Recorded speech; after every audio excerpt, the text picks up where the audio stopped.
When Emma received the message that her husband, Daniel, had come back early from his work trip, her heart skipped a beat. She was sitting in her friend's cafe when the text appeared on her phone. Landed early. Can't wait to see you tonight. A jolt of panic coursed through her like icy water. She wasn't supposed to see him for another 2 days. 2 days she had planned to spend with someone else. Without finishing her coffee, she bolted from the cafe and jumped into her car. Her hands trembled as she gripped the wheel.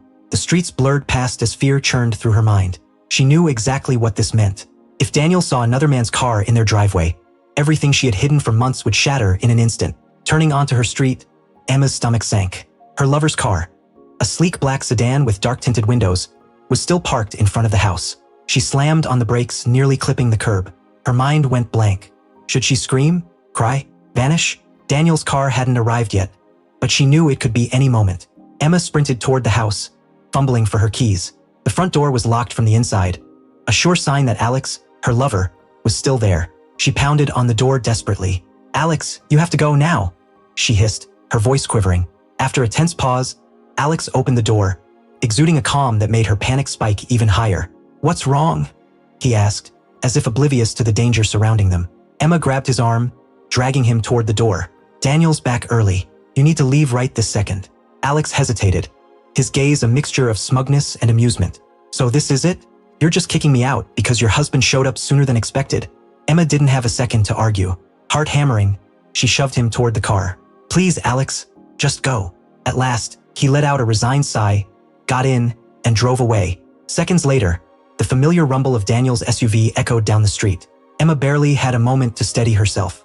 She dashed inside, straightened the cushions, spritzed perfume into the air, and splashed cold water on her face. By the time Daniel stepped through the door, she was standing in the living room, forcing a calm smile. "You're home early," she said, keeping her voice light. Daniel looked weary but happy, pulling her into a warm hug. Guilt stabbed her like a knife. "Yeah," he said softly. "The meetings ended sooner than expected.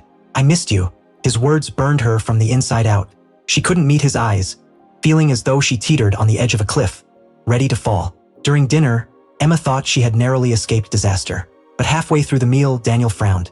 "That's odd," he said. "When I pulled in, I thought I saw a car leaving the driveway. Looked familiar." Emma froze.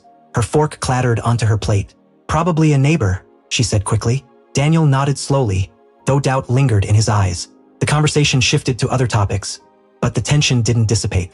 Over the next few days, Daniel became distant, asking subtle questions about her schedule, her friends, and her daily outings. Emma tried to remain composed, but she sensed him piecing something together.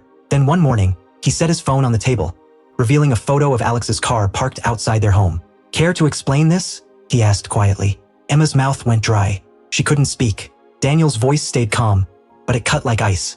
"I saw this car before I left for my trip too. I just didn't say anything.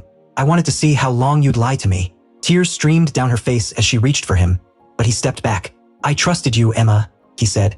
"I worked hard to give us a good life, and you threw it away for what? A thrill." His voice cracked at the end, shattering her completely. That night, Daniel packed a small bag and left without another word. Emma sat alone on the couch, staring at the empty driveway where both cars had once been.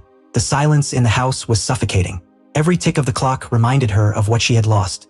Days turned into weeks, and Daniel never returned. He filed for divorce quietly, without anger or confrontation, a wound far deeper than any shouting could have caused. Emma realized too late that what she had chased was fleeting excitement, while the man she had truly loved was gone. Now, every time she passes the airport or catches sight of a black sedan, her chest tightens with regret.